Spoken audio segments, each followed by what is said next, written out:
میں نے یعنی بچپن سے میرا انسپریشن رہا ہے اور میں اس کو سیکھتا چلا ہے، لیکن قاعدے جو ہوتے ہیں ہر فن کا ایک اپنا ایک اصول ہوتا ہے، ایک قاعدہ ہوتا ہے، یا اس کو کہیے جیسے گانے میں ہے سر ہے، اگر سر نہیں ہے تو گانا کسی بھی طرح سے گانے میں یہ نہیں کہا جا سکتا کہ وہ سریلا گانا ہے۔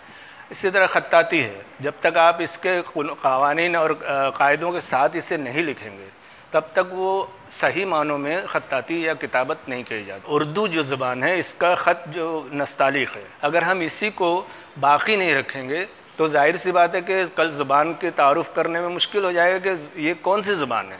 وہاں جانے کے بعد میرے اپنے مالی حالات خراب تھے تو اخبار میں کام کرنا تھا۔ کام کرنے کے دوران میں محمد اسلم کرتپوری صاحب جو میرے استاد ہیں اور اتفاق سے وہی مرقع فیض کے مرتب ہیں، اور اسی وجہ سے وہاں پر مجھے ان سے بہت سی چیزیں سیکھنے کو ملی، وہاں سے حاصل کیا۔ اور جب یہاں پر دیکھتا رہا کہ کمپیوٹر کا دور شروع ہو گیا تو فن کی قدر ختم ہو گئی، لوگ جو ہیں اردو کو کمپیوٹر پر ٹائپ کرنے لگ گئے، تو اس طرح کاتب بہت کم ہو گئے۔ بین الاقوامی سطح پر خطاطی کو ہر ملک میں جہاں جہاں رائٹ ٹو لیفٹ لینگویجز لکھی جا رہی ہے وہاں پر بہت زیادہ اس کی پذیرائی ہوتی ہے اور بہت بڑے بڑے فنکار پہ معلوم ہے۔ پاکستان میں بھی ایسے بہت بڑے بڑے خطاط ہیں، تو میں نے اس کو کلاس روم کا روپ دیا۔ میرا نام انصاری محمد عابد علی ہے اور میں بھی بی کام کا فرسٹ ایئر کا اسٹوڈنٹ ہوں۔ جی میرا مقصد اس کو پورا مکمل سیکھنا ہے اور دوسروں تک اس کو پہنچانا ہے۔ انصاری معزز رئیس احمد ہے، میں B S C first year کا طالب علم ہوں۔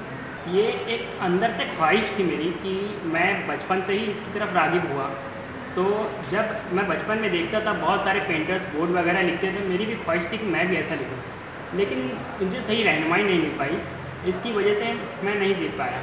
تھوڑا تھوڑا کرتے نقل کرتے ہوئے تھوڑا تھوڑا آیا۔